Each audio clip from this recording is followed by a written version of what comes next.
Shaun Pollock is running around the media centre of Cape Town asking every English person the same thing. How can Zak Crawley be playing for England with a first-class record in the mid-30s? But then he sees the shot, and with that long front step, and he seems to start to understand it. What Shaun Pollock went through is what we all have. That confusion when what we see doesn't always match what Crawley does. He looks like he makes runs, but he doesn't. There is incredible potential there. When Crawley is on, he damages the ball, really hammers it, on the up, disturbing lengths, and he's unafraid to hit through the line even as it swings around. And honestly, Pollock saw Crawley at his worst, via his average, and then at his best, when he plays a drive. But Crawley doesn't make runs. He almost isn't even about runs. Crawley's batting is about impact, aesthetics, and power. He is unafraid of fast bowling, can whack short balls, and disrupt lengths with ease.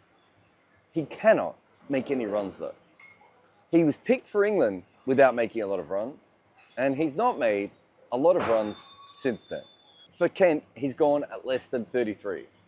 In the same matches that he has played, Ben Compton, the grandson of Dennis, cousin of Nick, has averaged 46. Ben Compton has played 0 tests. Crawley is in his 57th. There is no doubt that Crawley can bat, but can he make runs? Cricket boards actually make watching their games almost impossible now. I spend almost as much time trying to find where I can view it as I do actually following the action. That is why I use NordVPN. They let me find all the cricket I want to watch while protecting me from the nasty side of the internet.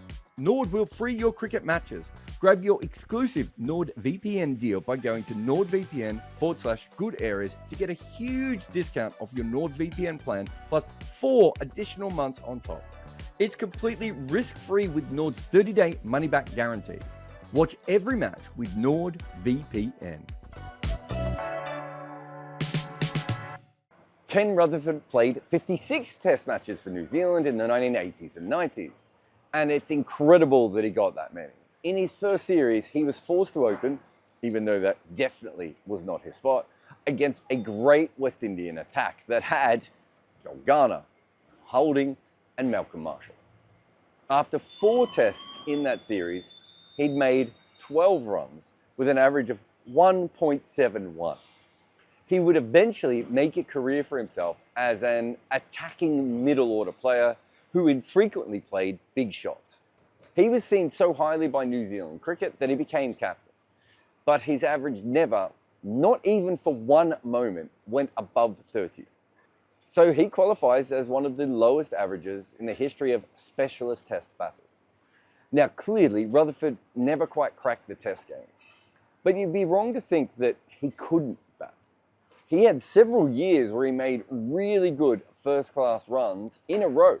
When he was past his best, he played professionally in South Africa for Gauteng, and he scored a bunch of runs. Ken Rutherford could bat. He could make runs, just not in tests. This is the list of the specialist batters with more than 2,000 runs who also played in 55 matches. That is a very long career arc. 55 or more different selection committees decided to pick these batters for their teams, despite their very modest records. Poor Mohammad Ashraful has the lowest mark. He had talent. Whether it was as much as Bangladesh saw, we'll never know. But he was thrown into a team without senior players to mentor him, and he's lost his way so badly that his career ended with him found guilty of fixing.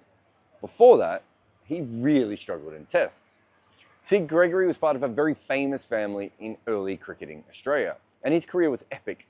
Over 22 years he was there when cricket changed from a bowling game to one for batters. And for a few years around the turn of the previous century, he made a lot of runs.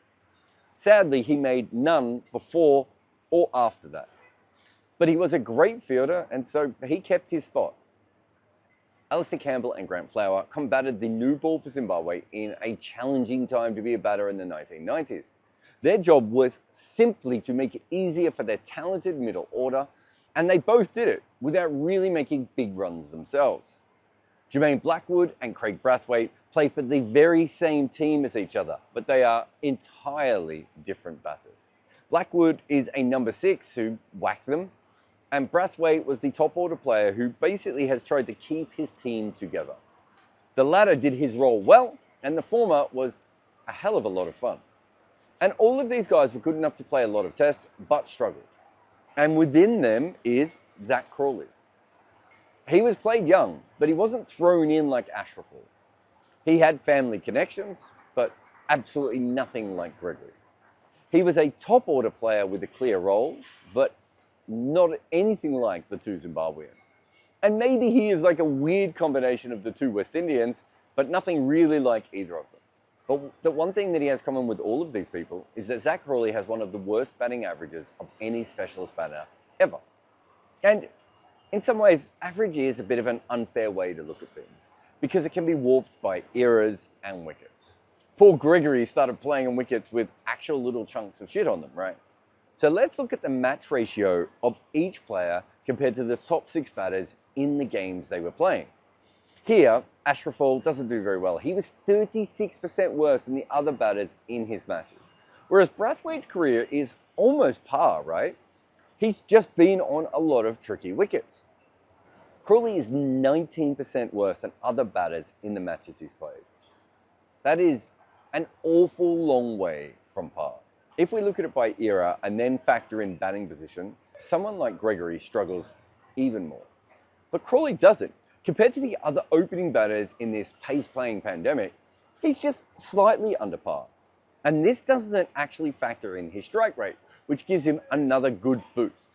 So on this metric, you'd say he's around par as an opener for his era. Crawley is still young. Most test batters find their peak between ages of 28 and 32. He's only 27 now. If we compare him to the historical curve of openers who start young, he did begin poorly, but he's also been closer to par ever since. And maybe he's about to peak and score a bucket of runs. He has the eye, confidence, athleticism, and size to do this. But Zak Crawley has never made test runs, and he's never made first-class runs. So if he could suddenly turn around and become a player who could average high 30s for 5 years, that would still be a surprise because he has no history of it. All the players on our specialist list struggled at test level, but not all of them struggled in first class. Crawley is the one where his ratio of runs for England compared to the rest of his first class is almost identical. His pattern is not making runs no matter who he plays for. Whereas Rutherford made a load of runs domestically and just couldn't work out the 5-day game. There is a theory that Crawley was simply a test player who wasn't flourishing in the first class game because of all the, green pitches and dibbly-dobbly bowlers and county wickets, right? If you got him hard, flat pitches with fast bowlers, the real Crawley would emerge. Yet weirdly, his numbers are almost identical. Of our list, Crawley has the 4th worst batting average when not playing for his country. But what is wild about that is even as he has gotten older and presumably better, that hasn't shown up in domestic cricket at all. Some players play test cricket and when they go back to domestic cricket, it just feels so much easier. Not for him. After a test double 100, he went back to averaging around 30 for Kent. Like nothing had happened. And you'd think, well, maybe it's the English wickets that he has a problem with. But while Crawley has struggled at home, away he has been so much worse. If the idea was his batting was made more for test wickets than first class, there is really no sign of that in his numbers. Instead, it's just been more misery. One player I didn't mention before on the list of worst averages was Graeme Hick. In terms of first class cricket, his record is absolutely nothing like Crawley's, even if their test numbers seem to almost be locked together. Hick was a Zimbabwean wonderkin who had to wait forever to qualify for England. And while doing so, he crushed first-class attacks in Zimbabwe, in England, and Australia. When Hick finally made his debut for England, it seemed to just collapse in on him. He never found a way to make consistent test runs, and the genius of his youth seemed to torment him. But he'd still go back to county cricket and dominate. He'd finish with 100 first-class hundreds. In fact, Mark Ramprakash, who has a worse record than Crawley or Hick, also ended up with 100 first-class hundreds. These two guys were great at making runs, but they found it very hard at test level. Hick failed in tests, but dominated in first class. So Crawley is like half a Hick, because Zak Crawley has always struggled to make runs at any level. When writing my book, one of the things that I really wanted to respect was just people who made runs. I didn't care if it was pretty or ugly, fast or slow. You win games by scoring one more run than the opposition. They are the very currency of our sport. There are players who look great, have many shots, and maybe have some elite skills or attributes to make them catch the eye. But those guys can't always make runs consistently. Building an innings, understanding tempo, dealing with different kinds of attacks and challenges and pitches and conditions and all the other daily concerns of a professional batter just doesn't work for all these guys. Zak Crawley in the nets against 100-mile-per-hour throwdowns looks like a great test batter. He's taken a big stride, he's beating the ball on the way up, and it's flying away. You can see why Brendan McCullum gives him cigars and champagne. But out in the middle, when things go wrong, when the ball is in a real hand, and it's not in his control, he doesn't really always look like a test batter.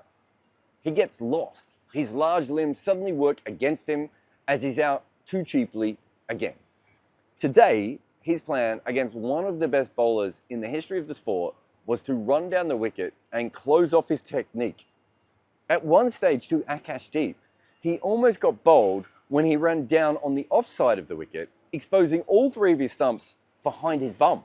It seemed like he was just simply out of ideas, that there was no other option in his mind but to run down and whack and just hope that worked.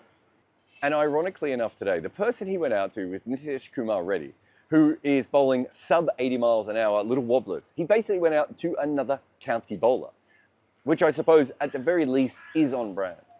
Since his debut with Kent, they've had a lot of batters come and go. Daniel Bale-Drummond has a kind of a similar record to Crawley with a few more runs. Former England top order player Joe Denley had a much better record for Kent. And then there's a string of other batters who have similar overall records to Crawley's, maybe without as many runs. But not a single one of them was ever truly close to playing for England. And yet Crawley plays all the time. He is England's big bet that they can see his test skills within his first-class phase. That these other players, they're just plotters and normal top-order county guys. And Crawley is someone who will be unleashed when the pitches get hard, the bowling gets faster, and the pressure is well and truly on. 57 tests in, and he has 5 test hundreds and countless other 50s where for a while, the English selectors have been proven correct. In small microdoses, Zak Crawley can look incredible. But Ben Compton has not played a single test or even been in any way all that close to it. It is possible that he is just a limited first-class player. Good, but nothing near test level. Compton might not be a test player at all, but he makes runs. 131 first-class matches in, Zak Crawley does not. Brian Lara used pot plants to work on his placement. John Wright glued his glove to his bat. Sachin Tendulkar dug up practice pitches. Tatenda Taibu cut the top off his bat. Claire Taylor used a hockey grip. Steve Smith was from tennis. Dean Jones would call phantom runs. And Victor Trumper turned the nets into a war zone to survive. The best batters in the world do whatever they have to make runs. We have told their stories in our new book, The Art of Batting.